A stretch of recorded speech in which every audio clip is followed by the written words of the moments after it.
Olá, está começando mais uma edição do programa Minuto Mamãe e Bebê e a gente vai começar o programa de hoje falando sobre alerta amarelo. Você já ouviu esse tema? Quem vai nos explicar tudo sobre esse assunto é a doutora Camila. Bem-vinda novamente. Muito obrigada. Camila, o que é esse alerta amarelo? Pois bem, então a gente vai voltar como se fosse. Vamos falando de icterícia neonatal. O que é isso? Então, icterícia é quando a pele do bebê fica amarelinha e neonatal, que são aqueles primeiros 28 dias de vida. Então, a icterícia neonatal, esse amarelo da pele do bebê, é algo comum na grande maioria fisiológico. Então, 60% dos recém-nascidos que nascem a termo têm a icterícia e até 80% dos prematuros. Então, esse processo, na grande maioria das vezes, é fisiológico, não preciso de nenhum tratamento adicional e vai ser acompanhado com o pediatra no começo da vida. Então, ali em geral tem um pico entre o terceiro ao quinto dia, às vezes no prematuro um pouquinho depois, e depois o bebê passa a ficar com a coloração da pele que é a dele. Entendi. Então, o alerta amarelo, o que é? Quando essa icterícia, quando esse amarelo, ele passa de 14 dias. E quando ele tem sinais de alerta. Então, eu não me espero que um bebê chegue com 20 dias de vida amarelinho ainda. Entendi. Daí tu tá lá colocando a criança no sol e ela segue amarela. Já tem 20 dias de vida e a criança segue amarela. Então, opa... Tem alguma coisa diferente, então eu preciso ter um alerta que tem algo a ser feito, algo a ser investigado. Então, quando eu tenho um bebê acima de 14 dias de vida que está em uso de fórmula ou acima de 21 dias em aleitamento materno e mantém-se amarelo e esse amarelinho da pele vai piorando com o tempo, ou se eu tenho fezes esbranquiçadas associadas, né? Então, que a gente fala que fezes como se fosse massa de vidraceiro, é branquinha mesmo, porque o que acontece? Esse amarelo, ele é causado pela bilirrubina, que é uma substância que o corpo do bebê no comecinho da vida, pelos processos de intraútero e fora do útero, produz essa bilirrubina, faz ficar amarelo. E essa bilirrubina também é o que deixa o cocô escuro. Então, quando eu tenho alguma alteração do ponto de vista lá do fígado, ou de estrutura, de malformação, que não deixa esse amarelo chegar nas fezes, as fezes ficam esbranquiçadas. Olha só! E o xixi fica forte, porque a gente sabe que xixi de recém-nascido, a gente até tem que palpar na fralda para saber se fez xixi ou não, né? Não tem cheiro nenhum. Não, e é transparente. Então quando eu tenho uma urina que mancha a fralda, opa, tem alguma coisa errada. Mas o cheiro não muda, o odor? Não, o cheiro não muda. Então é mais a questão da cor mesmo. A coloração. Tem um bebê com pele amarela, fezes esbranquiçadas, xixi mais escurecido, que seria um amarelo mais forte que mancha a fralda. Isso faz com que a gente tenha que ter atenção, tem alguma coisa errada. E por que a gente precisa ter esse alerta? Porque eu penso, se tem alguma coisa errada, alguma coisa que pode ser alguma doença, a principal doença que a gente precisa afastar se chama atresia biliar. O que é isso? Nas vias biliares, então eu tenho o fígado, as vias biliares, os ductos ali do fígado, que depois eles vão se unir e chegar na vesícula que guarda a bile. Quando eu tenho uma atresia, que é como se fosse um fechamento, falta esses ductos, eu não consigo jogar essa bile para fora, para cair no intestino e fazer a coloração das fezes. Então, essa bilirrubina vai aumentando. Mas por que preciso ter tanta pressa? Porque esse bebê, ele precisa passar por um procedimento cirúrgico. E esse procedimento tem que ser até 60 dias de vida. Olha só. Porque a atresia é a principal causa de transplante hepático. Então a gente pensa, nossa, algo tão raro? Sim, é raro. A atresia biliar não é, né? A atresia das vias biliares não é uma doença tão comum, mas é muito comum chegar para nós um bebê tardio.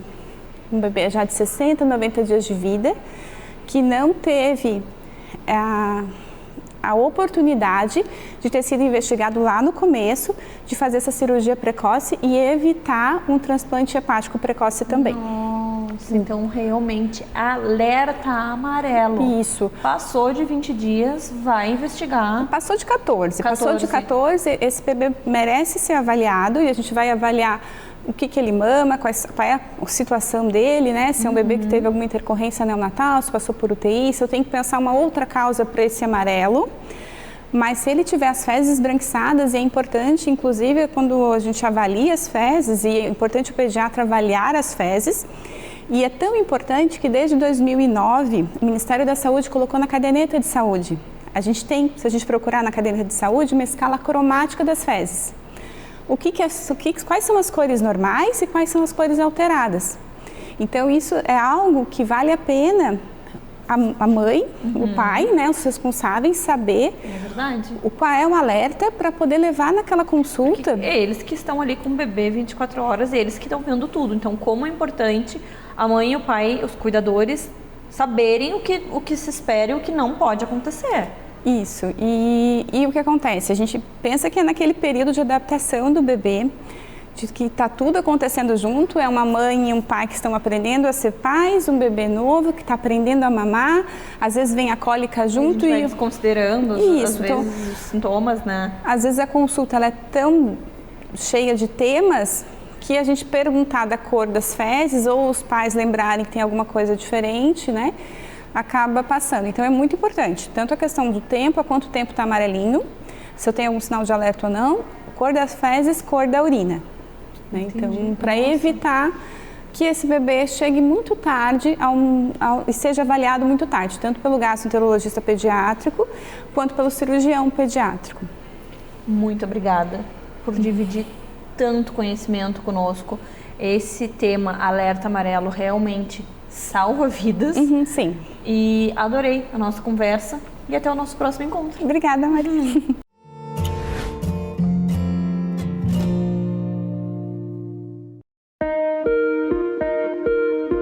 O ecocardiograma fetal é o exame de ultrassom do coração do bebezinho. O coração do bebezinho é avaliado dentro da barriga da mãe. É realizado com um aparelho de ecocardiograma, um aparelho de ultrassonografia. Pode ser realizado precoce ou mais tardio, sendo que tem uma idade gestacional adequada para a realização, que é entre 24 e 28 semanas. Mas pode ser feito antes, pode ser feito depois. Avalia a anatomia do coraçãozinho, formação, função do coraçãozinho do bebezinho ainda dentro da barriga da mãe.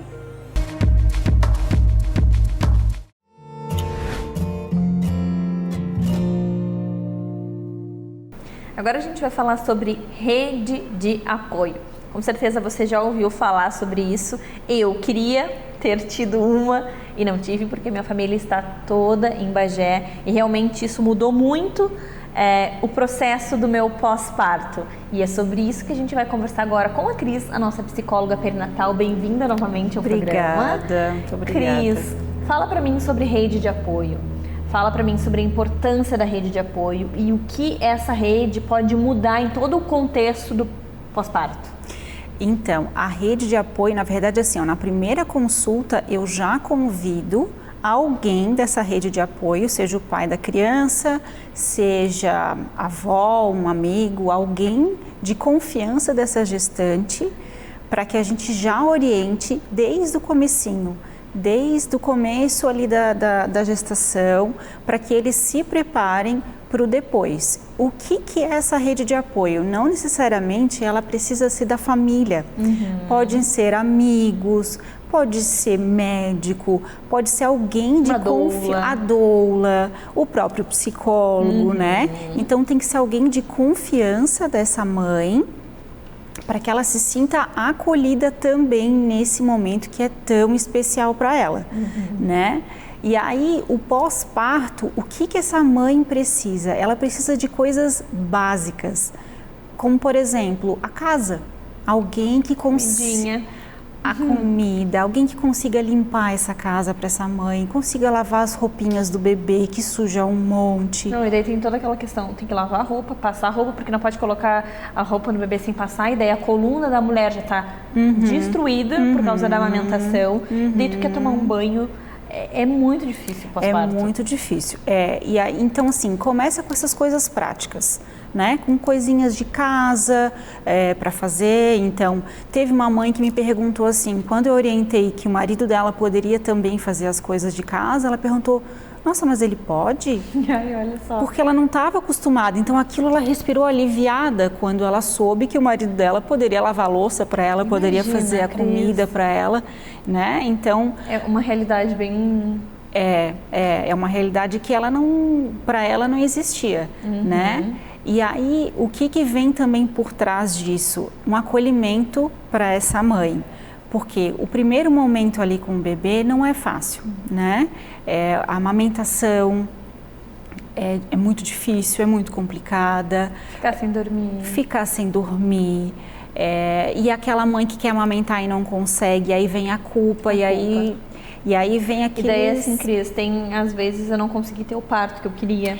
Exatamente. Então eu queria parto normal, não consegui. E daí agora eu não tô conseguindo amamentar. E daí começa aquele turbilhão, aquele monte de coisa, de culpa e de cobrança, eu não tô dando conta. É complicado. É complicado. Então essa rede de apoio também vai servir para olhar para essa mãe, para saber como que ela está se sentindo. Sabe? Para saber se ela quer pelo menos 10 minutinhos de sono que ela vai precisar. Se ela quer um colinho de mãe ou um colinho do próprio marido ou do parceiro ou da parceira, enfim, né? Se ela quer tomar um banho mais demorado. Então, o banho é só entrar no chuveiro e sair correndo já, né? Então, são coisas básicas que essa rede de apoio pode fazer para que essa mãe se sinta mais acolhida. Porque quando o bebê nasce, na verdade, ele é o centro das atenções. Todo mundo só quer saber do bebê. Pegar o bebê, trocar a fralda do bebê. Isso. Eu dou banho no bebê, mas e aí aquela mulher fica lá jogada. Fica. Às vezes sem comer, ou às vezes comendo por compulsão. Exatamente. Então, um monte de problemas podem desencadear pelo simples fato daquela mulher não estar sendo olhada, não estar sendo vista e lembrada por ninguém.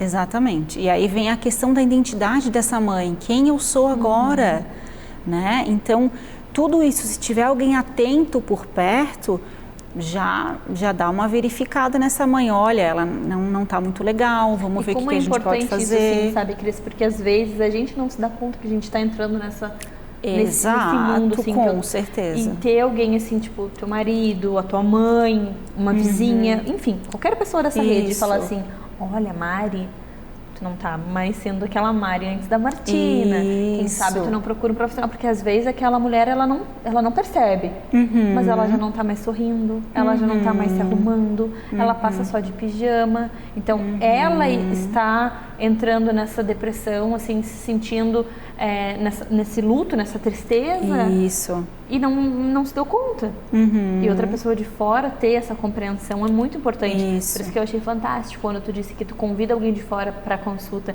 pré-natal. Porque daí tu já deixa aquela pessoa assim, olha, pode acontecer isso, a mãezinha não vai se dar conta. Exato, exatamente. E aí vem o choro também. Muitas vezes a mãe se sente culpada de estar chorando. E aí ela vai lá e chora escondido e ninguém vê, né? Então precisa ter alguém por perto para olhar essa mãe, para entender e perguntar assim, ó, a pergunta que é muito importante: o que você quer? Como é que você está se sentindo? Como é que eu posso te ajudar? Porque também o que acontece? Tem muitas pessoas de fora que dão palpites, né? Ai, não, mas isso já vai passar, mas isso é assim mesmo, aconteceu comigo. Comigo também foi, foi pior ainda. Exato. E aí já menospreza teu sentimento, Exatamente, já invalida tudo que tu está sentindo. Mas né? tu tem tudo, tu bebê é saudável. Isso mesmo. E aí mesmo que ela vai se sentir pior, culpada, e aí não vai mais verbalizar aquilo que ela precisa verbalizar. Sim, porque é uma vergonha, né? Porque eu tenho tudo perfeito, tenho casa, um bebê saudável, eu tô me sentindo dessa forma, ninguém pode saber, eu vou esconder. E aí aquilo ali dentro dela vai até explodir. E quando explode, que é o mais perigoso, né? Que é o mais perigoso. E até pode afetar na relação mãe-bebê. Com certeza, a gente vê muito falar isso. Da mulher não conseguir criar esse vínculo que é feito lá no comecinho. Isso. Por causa de todas essas emoções, esses sentimentos que atrapalharam, né? Isso, exatamente. Então, esse é o mais importante da rede de apoio, né? E às vezes as mães pensam assim, mas a minha mãe não está perto, ou o meu pai não está perto, ou a minha sogra, meu sogro. Não, mas de repente tem um vizinho que pode te acolher naquele momento. De repente tem uma médica, uma doula, ou alguém que quer que seja do teu meio e que possa sim te acolher naquele momento que tu precisa. A gente tem, às vezes, eu penso por mim, assim, imagino que outras pessoas também, de delegar funções. A gente não quer incomodar, exato. A gente não quer... Isso é errado, da nossa parte, porque a gente se sobrecarrega num nível... Demais, é muita carga pra gente, é muita carga. É verdade, Cris, amei conversar contigo sobre esse assunto, porque realmente a gente sabe que isso acontece, tu vê no consultório, e como é importante as mulheres terem essa consciência de que você pode passar por isso, e tudo bem, só que você precisa buscar ajuda para sair, porque se você não busca ajuda, isso pode virar uma bola de neve, e aí que vem o perigo todo, né, Cris? Obrigada por dividir tanto conhecimento também conosco, e até o nosso próximo encontro. Até. Agora a gente vai falar sobre pilates para as mamães e os bebês, é isso? Existe essa possibilidade? Tu recebe nós e os nossos filhos no teu espaço? Bem-vinda! Obrigada. Sim, eu comecei a trabalhar com esse público, vendo a necessidade das mãezinhas de querer voltar a praticar atividade física e sem querer deixar o bebê em casa. É que a gente quer ficar colado, né? Sim, é uma fase, né? Um novo amorzinho ali. E aí a gente aproveita, a mamãe volta para a atividade, fica junto, a gente usa o bebê, muitas vezes dá para usar com sling, faz aquela aulinha junto, grudadinha. Sim, já é mais um pezinho também. Já é, com certeza. E aí depois que o bebezinho já está maiorzinho, a gente ajuda ao estímulo do bebê, estimular as habilidades motoras do bebê junto com a mãe. Que legal! Então, assim, quando ele é bem pequenininho, ele vai amarradinho lá no sling, a gente pode levar, porque existe muito isso, né, Ari? Como é que eu vou voltar para a academia se eu não posso levar? Eu tenho um bebê. Então, assim, ter essa possibilidade de ir para um lugar que tu vai poder te movimentar, colocar o teu corpo de volta para onde ele tem que ir e poder levar o teu bebê junto e melhor, com o passar dos meses, fazer com que esse bebê comece a se movimentar e crie o gosto pela atividade física desde pequenininho também. Sim. Ai, é lindo, é lindo. Tem vários... Eu me sinto super privilegiada de fazer parte dessas fases, porque eu vi bebezinhos começarem a engatinhar lá no estúdio, bebezinhos começarem a caminhar, tudo junto à mãezinha, estimulando, fazendo as atividades dela, junto com esse estímulo do bebê. Que legal! E daí como é que funciona? Assim, é uma aula de 1 hora, daí tem os exercícios para mãe, que tu monta um cronograma de exercícios para aquela mulher, sabendo, é um pós-parto, barriga, enfim, coluna, tu monta tudo certinho e encaixa o bebê nessas atividades. Como é que funciona? Isso, a gente vai fazer uma avaliação com a mãe, ver as habilidades, o que precisa melhorar nela, como uma aula normal, e aí a gente vai incorporando, porque tem várias atividades que a gente consegue fazer junto com o bebezinho, e aí a gente vai trazendo o bebê para esses mesmos exercícios. Que legal. E tem exercícios que o bebê pode fazer, que é indicado, que ajuda, que estimula, que não atrapalha em nada e que é só positivo? Sim. Vários exercícios a gente consegue ir melhorando e usando bastante eles. Que legal. E assim, em torno de quanto tempo leva uma aula com a mãe e com o bebê? E como que tu indica, assim, um plano? Tantas vezes por semana, tanto tempo. Claro que a gente tem que avaliar o que essa mulher pode, né? O que fica bom para ela, mas o que é o ideal, Ari? Então, isso vai depender muito do objetivo da mulher. Mas é a mesma questão do Pilates mesmo que a gente indica, de 1, 2, 3 vezes por semana. Aí o tempo da aula a gente trabalha em média 1 hora. Só que bebê não tem rotina, né? Muitas vezes as mãezinhas têm que parar no meio da aula para dar mamazinho, muitas vezes tem que parar para trocar fralda. E a gente super respeita isso. As mãezinhas já estão acostumadas. Que elas vão... eu amo! Que elas vão para lá sabendo que é um momento dos dois, que vão dividir aquela aula com o filho delas também. Entendi. E daí, com o passar do tempo, a gente falou que quando eles são pequenininhos, ok, e depois quando eles vão crescendo, 2, 3, 4, 5, todo esse período eles podem estar lá junto também, e daí você vai mudando a proposta, assim, o treino, vamos dizer assim. Isso. Enquanto eles são pequenininhos, bebezinhos a gente vai fazendo junto com a mãezinha, ou exercícios deitados, a gente bota eles no chão e vai estimulando as habilidades deles.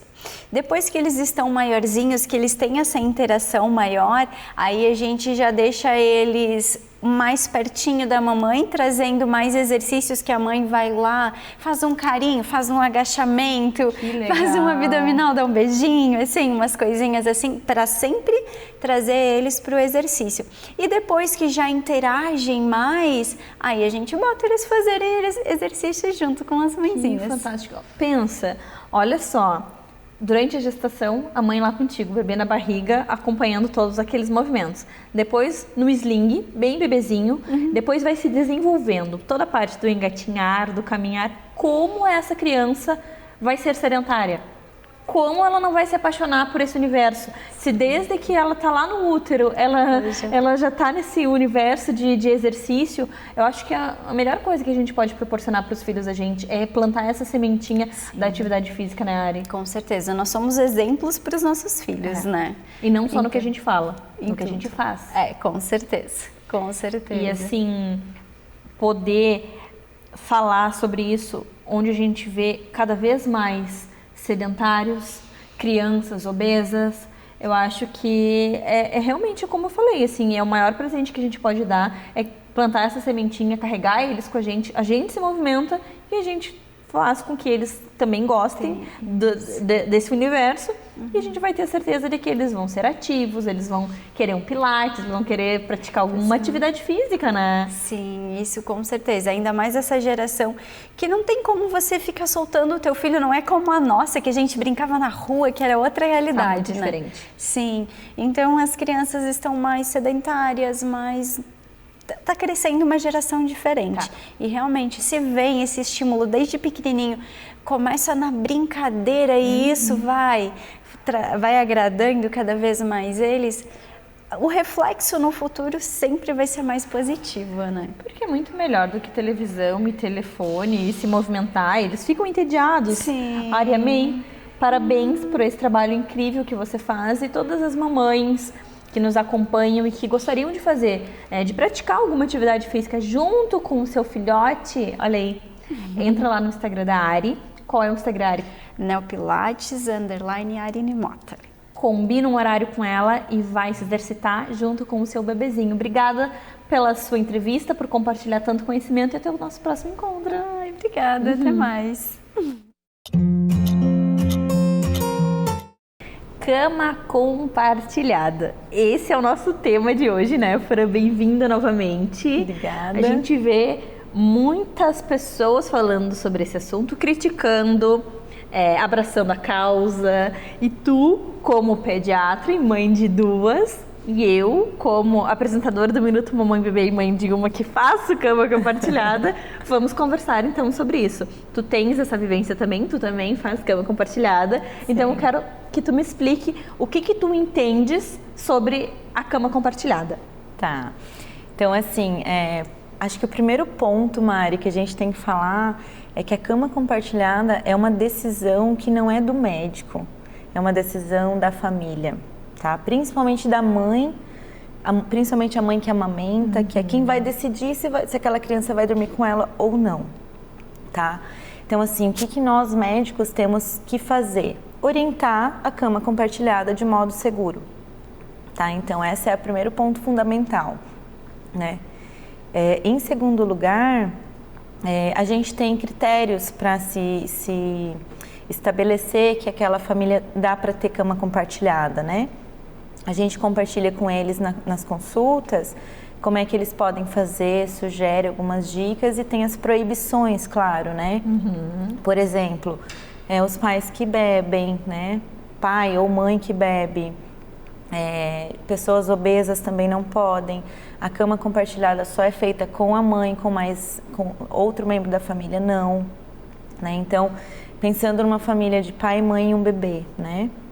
a gente vai fazer a cama compartilhada do nenê dormindo do lado da mãe e o pai dormindo do lado da mãe. Então a mãe estaria ali no meio. Isso, o nenê nunca no meio. Tá? Ideal seria um colchão no chão, né? Porque a queda, se tiver alguma queda do nenê será mais baixo, né? Ou com menos encostar a cama na risco, parede. encostar na parede. Aqueles protetores. E não deixar vão, né? Então a criança nunca pode estar dormindo sozinha na cama, nem que for para a mãe sair dali para ir fazer um xixi e voltar. É muito rápido para cair e acontecer um acidente, né, Fran? Pode rolar e pode acontecer um acidente, né? Que mais? Medicações que podem causar sono. Uma medicação que é bem comum as pessoas tomarem. Ai, tô com uma rinite, vou tomar um antialérgico, antihistamínico. Alguns dão sono, entendeu? É uma medicação que às vezes você não vai saber que grau de sono você vai estar para poder fazer cama compartilhada com teu filho. Então, não é recomendado. Entendi. Se tomou uma medicação, se precisou tomar, se ingeriu alguma bebida alcoólica, tem indicação da criança dormir num lugar mais seguro do que a cama, né? E por isso a gente vai orientando como que tem que ser a cama compartilhada segura, tá? Mas é uma condição que ajuda muito a amamentação. Muito. Sabemos disso, né? Nós duas. E assim, Fran, como é difícil chegar nessa decisão por causa da sociedade, das coisas que a gente escuta, sabe? E quando tu faz, tu fica, por que eu não fiz antes? Porque tu fica te esgotando. Indo no quarto do bebê, pega o bebê, dá a mamar, coloca no berço, aí o bebê chama de novo, aí tu vai e tu faz esse processo quantas vezes durante a noite. E a minha experiência foi assim. Assim que eu coloquei ela para dormir do meu lado, ela parou de chamar. Ela já estava ali. E o sono dela melhorou horrores.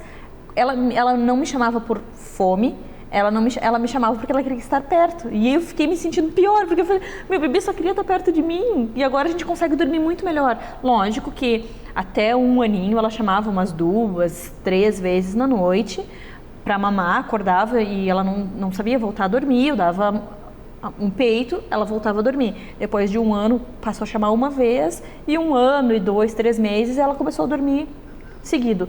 Cada família é uma família, cada bebê é um bebê, cada bebê tem as suas necessidades, isso a gente sabe, né, Fran? E tu deve ouvir muito no consultório as pessoas falando sobre sono.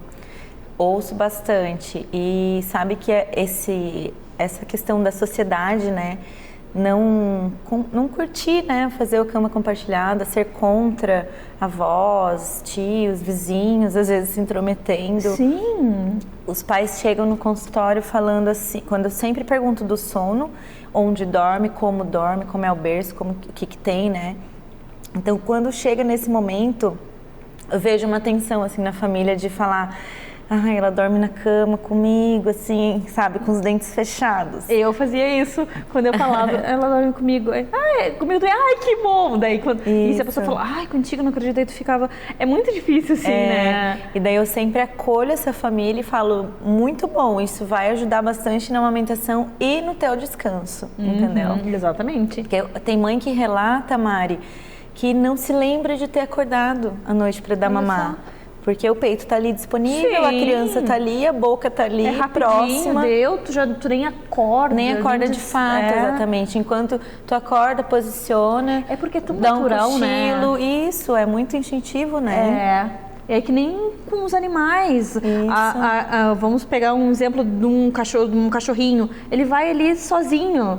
Somos mamíferos, né, Mari? Exatamente. Então, assim, o bebê sabe o caminho, ele já tá ali tão perto. É muito diferente do que tu te levantar da cama, pegar o bebê, sentar numa poltrona, fazer todo o processo, colocar de novo. Aí não tem aí, tu já despertou. E aí pra pegar no sono de novo? Sabendo que daqui 30 minutos talvez o bebê chame novamente. É diferente.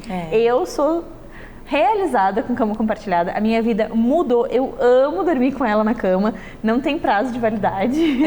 Porque tem isso também, daí as pessoas começam a perguntar, e até quando? Até quando, Fran?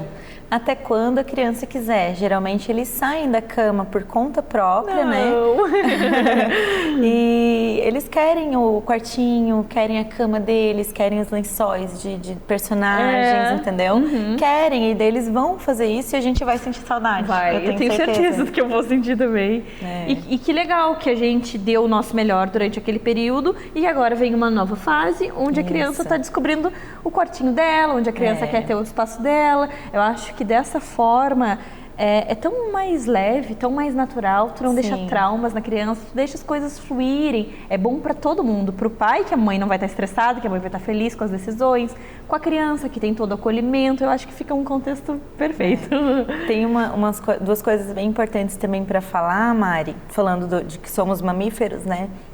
Que a gente foi feito para não dormir a noite toda, né? A gente vivia, os nossos antepassados, eles viviam na savana africana. Então, como é que funcionava? Todo mundo dormia no mesmo quarto, né? No mesmo ambiente. A gente precisava estar de olho nos bichos, né? Para eles não comerem a gente. Então, o que acontecia? As crianças sempre estavam próximas da mãe, sempre. Então, era um olho aberto, outro fechado. A alimentação, aconchego, a segurança estava sempre ali do lado. Depois foi tudo mudando. Isso.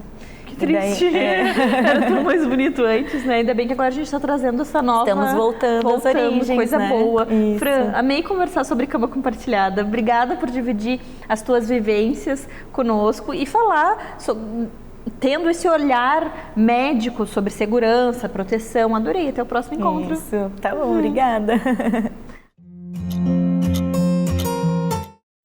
Hoje a gente vai falar sobre um assunto muito importante que ainda a gente não falou aqui no programa, que é a relação da alimentação saudável com a Covid. A Lívia, bem-vinda, e a Aninha, bem-vinda também, da Bem Leve, vão nos mostrar um pouquinho sobre a experiência que elas têm em relação a essa ligação. Vocês já passaram por esse vírus, já tiveram corona, toda a equipe, e eu queria entender como é que foi assim, a recuperação de vocês e o que vocês concluíram depois dessa situação, porque vocês se alimentam super saudáveis, vocês praticam atividade física, então assim, e a gente sabe que já existe um estudo, já se fala muito sobre isso, alimentação, Covid, então conta pra nós, Aninha. Assim, o que eu posso falar é mais o que aconteceu comigo e com as meninas também lá na Bem Leve, todas nós pegamos.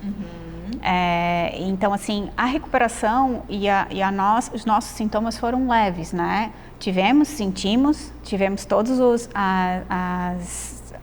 algumas mais, outras menos, mas a nossa recuperação foi super tranquila, assim.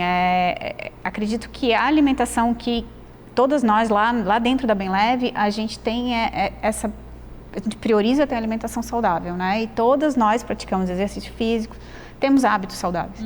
Acreditamos que isso foi a melhor coisa, a melhor saída, né? Uma saída mais fácil e tranquila da Covid, né?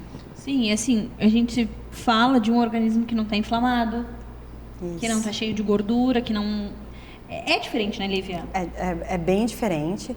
E, assim, pelo que a Ana falou, né, é claro que é a longo prazo, não é vou começar a comer saudável hoje, semana que vem eu já estou mais forte, com a minha imunidade muito melhor. Então, realmente é algo muito a longo prazo. E é por isso que a gente bate tanto na tecla, assim, né, da alimentação saudável, do exercício físico, para as pessoas realmente irem em busca disso, porque é sinal, sim, de saúde e longevidade, né? É para a vida, não é por um momento. Se a Covid for algo que dê um start para a pessoa realmente começar assim, a mudar e a pensar na saúde como um todo, que bom. Realmente, assim, a nossa experiência, né, a minha também, a gente teve ali todos os sintomas de perder paladar, o olfato, tivemos tosse seca, umas mais, outras menos.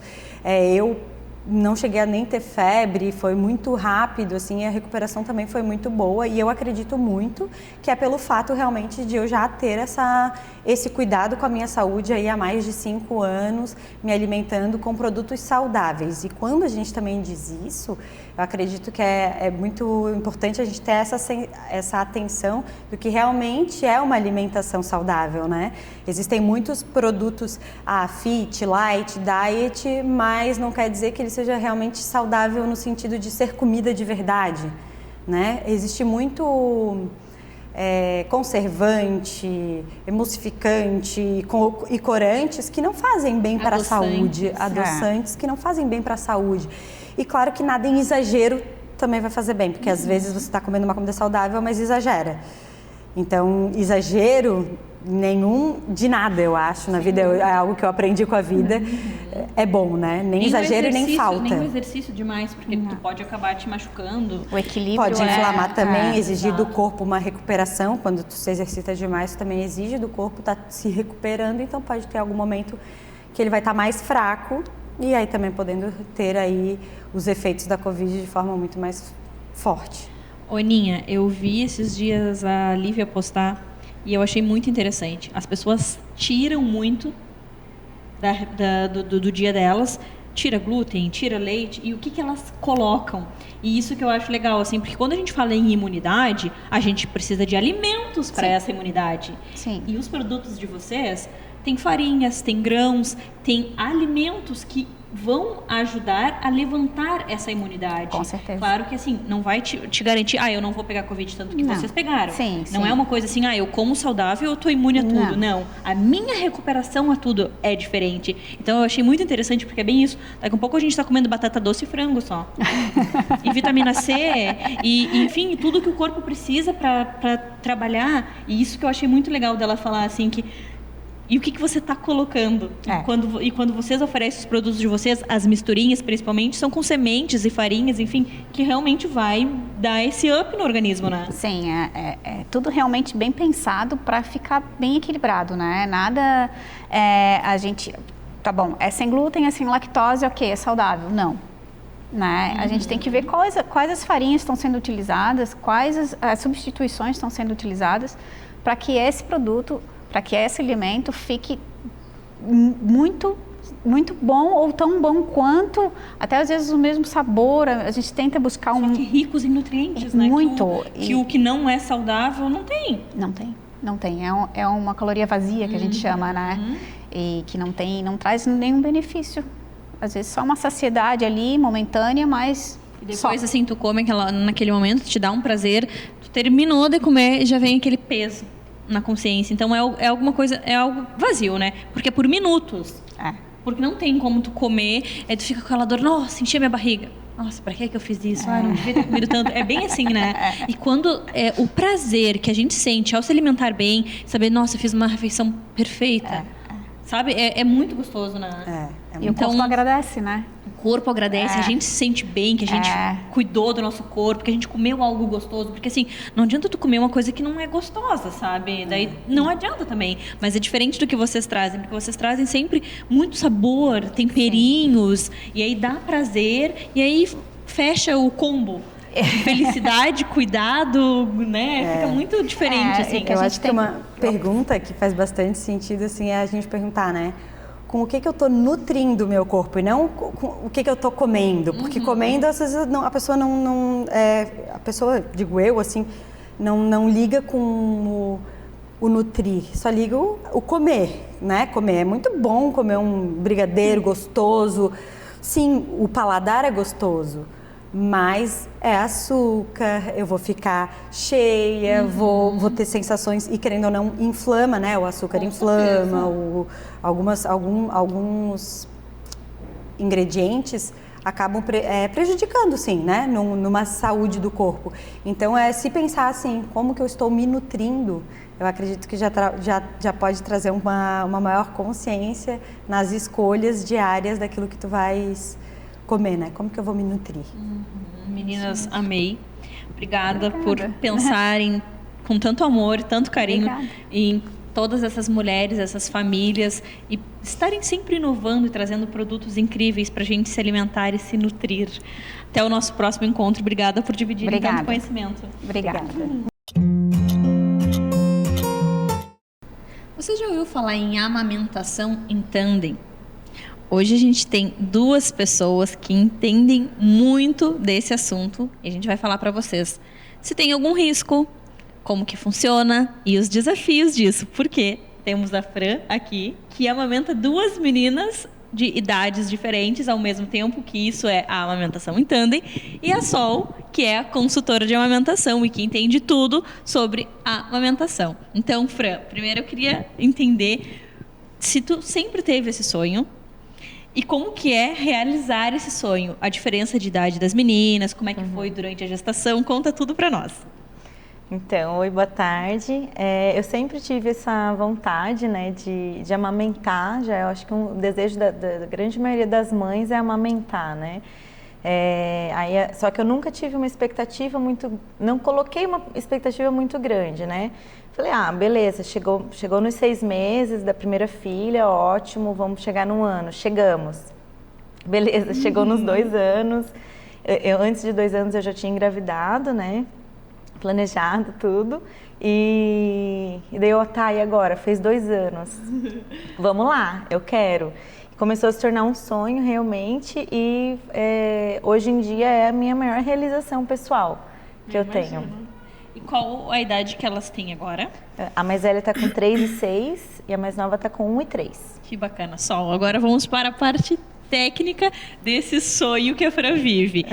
Durante a gestação, eu já ouvi pessoas mais antigas, por exemplo, minha avó, falar: mas se tu seguir amamentando o bebezinho que está lá dentro não vai crescer, não vai ganhar peso. A Fran é a prova que isso não é verdade. Então, assim, nasceu uma bem gordinha. Nasceu bem gordinha, maravilhosa. Então, isso acontece, a criança ganha peso, a criança se desenvolve normalmente com a outra mamando. Sim. Mas é a mesma coisa os mitos, né? De que quando o colostro não alimenta, né?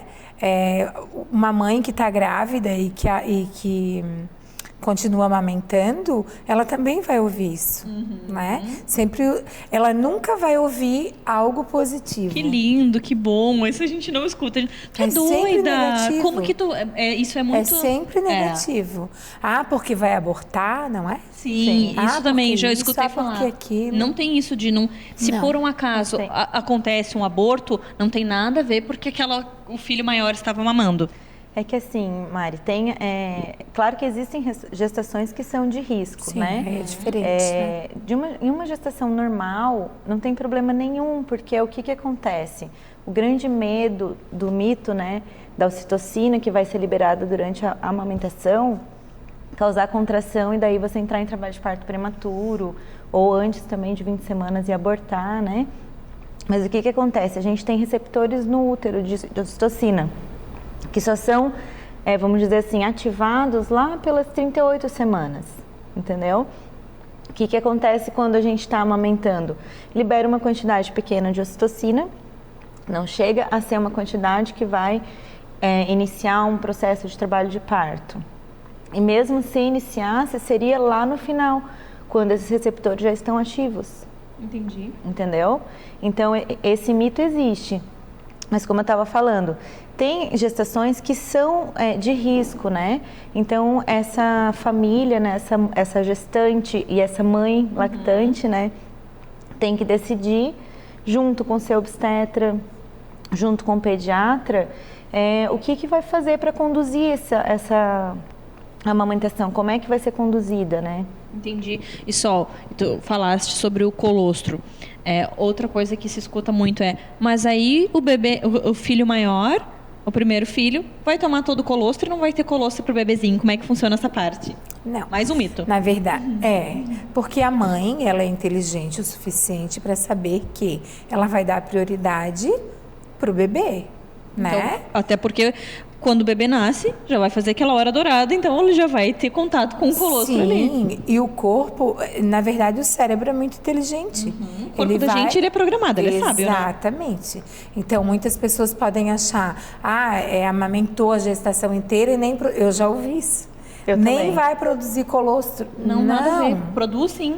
É o contrário, na verdade, né? O filho mais velho ganha de novo uma dose de colostro. Imagina que maravilha. Aí depois vira um ciclo, assim, tu quer para o outro filho também, que ele tome colostro, daqui a pouco tu tá com 300 filhos e nunca mais para de amamentar uma na outra. Imagina. Mas assim, Sol, e depois também, o bebê ganha peso e o outro pode seguir amamentando, porque o que eu penso? Que o corpo vai entender qual é a demanda de leite que aquela mãe precisa produzir. ele não sabe que tem 2 terneirinhos ali, mas ele sabe a quantidade que o pequeno e que o grande necessita. Então ele vai produzir aquela quantidade. Sim, com certeza. Aliás, assim, a Fran, ela não é um bom indicador, né? Porque a Fran, ela poderia amamentar mais 2. A Fran produz bastante leite, que bênção. Eu sei porque eu acompanho a Fran desde a primeira bebê. Quer dizer, eu já acompanho a Fran há muitos anos, a minha neta, ela que foi a pediatra, né, que a minha neta nasceu com ela. Então, todo o desejo da Fran ser mãe, o desejo de amamentar 2, tudo isso eu estava envolvida. Que legal. E a mãe que amamenta durante a gestação, o corpo vai entender que vai nascer um bebê e que ela precisa amamentar 2, porque vai seguindo. E tem sabe uns 9 aquela meses história? para o corpo ir trabalhando. Exatamente. E sabe aquela história de que quanto mais o bebê suga, Mais leite produz. mais leite produz? É isso que acontece. Então, assim, ó, a gente sabe uma coisa. O bebê tá garantido o mamazinho do segundo filho. Sim. Porque como tu já está... Porque acontece, né, Sol? Da mulher não produzir leite. Quando ela é mãe de primeira viagem ou parou de amamentar e está tendo segundo filho, acontece não ter produzido leite. Agora, quando tu já está amamentando, a certeza de que você vai conseguir ter leite para o segundo filho está garantida. Sim, porque você nunca cortou esse ciclo, essa produção. Então, assim, tudo mito, Fran. As tuas filhas estão lindas, maravilhosas, gestações super saudáveis, as crianças cheias de anticorpos. Então, acho que pra gente finalizar essa conversa, tu deixar o teu relato para as mulheres que têm medo, que têm dúvidas ou que ficam assim preocupadas com esses mitos que a gente falou, né, Sol? Qual é a palavra, assim, sabe, teu incentivo para as mulheres que nos acompanham e que têm esse sonho também? Então, assim, não é fácil, né? A amamentação por si só já não é uma condição muito fácil, assim, para a mulher. Amamentar 2 não é fácil também, é um pouquinho até mais difícil por conta da demanda que 2 crianças exigem, né? Mas é possível, completamente possível, né? Hoje em dia, que eu falei antes, né? É a minha realização pessoal maior que eu tenho, que eu tô dando o melhor presente que eu poderia dar para as minhas filhas, que elas vão ter benefício disso até o dia que elas completarem 100 anos, entendeu? Então, é muito importante, né? Para o nenê mais velho, inclusive, não ser desmamado, porque existe o vínculo, existe o ciúme depois que o nenenzinho nasce. É complicado por si só. E aí tu tira o mamazinho da criança que ela já está acostumada há tanto tempo, né? E daí tu consegue manter o teu vínculo com um neném mais velho. Só de vocês duas. Exatamente. Ainda. Coisa que você não conseguiria porque você quer cumprir aquela demanda do bebê pequeno, entendeu? Mas o mais velho quer mamar, então alguém cuida do bebê pequeno, entendeu? Que legal. Então, meninas, muito obrigada, Fran, parabéns. Obrigada. Que linda história. Sol, muito obrigada. E vamos seguir incentivando essas mulheres que querem amamentar 2, 3, 4 filhos juntos, porque amamentar é o melhor presente que a gente pode dar para os filhos da gente. Eu sou super a favor da amamentação e tenho 2 pessoas daqui ao meu lado que também são. Obrigada, meninas, e até o próximo encontro. Obrigada. Agora a gente vai falar sobre o nódulo de mama mais comum que acomete as mamas das mulheres. Com ela, a nossa mastologista Tami, bem-vinda novamente. Então, apresenta para nós que nódulo é esse e o que a gente tem que saber sobre ele. Então, hoje a gente vai falar um pouquinho sobre o fibroadenoma, tá? Fibroadenoma é um nódulo de mama benigno, mais comum em idade jovem, ele é super frequente ali dos 20 aos 40 anos, na fase fértil da mulher. E ele é uma queixa bem frequente nos consultórios, assim. Tem 2 momentos que a gente pode detectar o fibroadenoma. Ou às vezes a própria paciente sentiu um nódulo novo, nunca tinha percebido antes, ou às vezes ela foi fazer um exame de rotina sem estar sentindo nada e descobriu um nódulo ali. E às vezes isso gera muita angústia, né? Imagina, tocou ali, já vem um turbilhão de informações medo, né? Eu tô com câncer. Sempre que a gente sente um nódulo novo, na enorme maioria das vezes, são nódulos benignos, né? 70% a 75% das vezes são nódulos benignos. Mas a gente sempre tem que investigar. Então, quando a paciente sentiu um nódulo diferente, ou quando ela foi fazer um exame de rotina, o nódulo mais comum da gente encontrar ali é o fibroadenoma. O fibroadenoma é um nódulo de mama benigno. Ele não vira câncer no futuro, ele não aumenta o risco da paciente ter câncer no futuro, mas a gente precisa ter uma investigação adequada para ter certeza de que ele é um fibroadenoma. Essa é a nossa maior dificuldade. Às vezes no exame, ou no exame clínico da paciente, ou às vezes no ultrassom, a gente tem uma impressão, ele parece um fibroadenoma, mas não necessariamente naquele momento a gente tem a certeza que ele é um fibroadenoma. Entendi. E a principal importância do fibroadenoma é a gente descartar a possibilidade de outras doenças, né? Entendi. Então, assim, depois do exame clínico, o que vem? Para a gente ter a certeza e conseguir descartar? Os fibroadenomas, eles são nódulos fibroelásticos, então ele tem um aspecto assim de borrachinha, então no consultório a gente já tem essa impressão.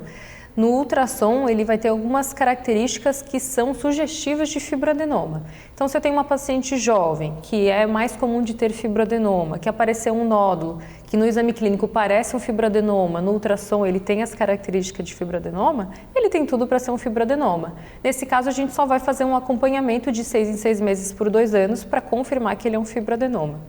Se às vezes a paciente não tem uma idade tão comum de ter fibroadenoma, por exemplo, depois da menopausa, é menos comum de ter, ou se tem alguma característica no ultrassom que faz a gente pensar, será que isso é mesmo um fibroadenoma? Aí pode precisar fazer uma biópsia. A gente tira um pedacinho, manda para análise e confirma para a gente que é um fibroadenoma. Existe uma ligação, por exemplo, eu tive esse nódulo, eu posso ter um maligno e virar um câncer? Existe essa conexão ou não? Eu posso ter só um benigno e ok, não tem nada a ver, ou tem essa probabilidade? Essa é a principal preocupação do dia a dia, né? Mas não tem probabilidade. O nosso cuidado com o fibroadenoma é em ter certeza que ele é um fibroadenoma. A partir do momento que a gente tem essa certeza, a chance dele virar um câncer no futuro ela é desprezível. Pode acontecer assim. Mas a minha vizinha, ela tinha o fibroadenoma e depois ela teve um câncer. Pode acontecer, como pode acontecer com uma mulher que nunca teve fibroadenoma, né? O nosso principal cuidado com fibroadenoma, na verdade, tem 2 tipos de fibroadenomas, de nódulos benignos que crescem e são muito parecidos com fibroadenoma. Então, o fibroadenoma juvenil, ele tem uma tendência a crescer, então se nesse acompanhamento ou na própria percepção da paciente, esse nódulo ficar crescendo, a gente precisa investigar e às vezes remover em cirurgia. E existe também o tumor filóide, que também, na enorme maioria das vezes, é um tumor benigno, apesar de ser um tumor, né? É um tumor benigno, mas ele cresce também progressivamente. Esse é o nosso principal diagnóstico diferencial com fibroadenoma. Mas relação com câncer não existe, é desprezível. Então, assim, fez o diagnóstico. Um diagnóstico bem feito, né? A gente não pode achar, concluiu. A gente tem que... Exatamente. Vida que segue, não precisa mexer, não precisa retirar, ela pode conviver com aquele nódulo ali e não tem risco nenhum. Com certeza, pode viver tranquilamente, não vai virar nada no futuro. Às vezes tem mais de um, às vezes no controle descobre mais 2 e não tem problema nenhum. Não precisa retirar, não precisa nada, pode deixar ali. A não ser que ele cresça. Se ele ficar crescendo progressivamente ou se ele trouxer desconforto, né? Às vezes a posição que está o nódulo ele é muito palpável, traz desconforto, né? Ficar sentindo o nódulo, pode ser removido. Se não, vida que segue, pode ficar com nódulo. Nossa, adorei, muito fantástico a gente conseguir entender esses assuntos, porque ajuda a gente a ter mais calma e tranquilidade, porque quando tu não sabe, tu sente um nódulo, tu já te apavora. Então, conseguir compreender que, ok, vida que segue, não vai te atrapalhar em nada, não vai virar um câncer, não tem quimioterapia, radioterapia, nada pela frente. Também obrigada por dividir conosco sempre tanto conteúdo de qualidade, por trazer temas que ajudam as mulheres a se conhecerem e incentivar a questão de se tocar e também tranquilizar essas mulheres que nos acompanham. Obrigada, até o próximo encontro. Obrigada.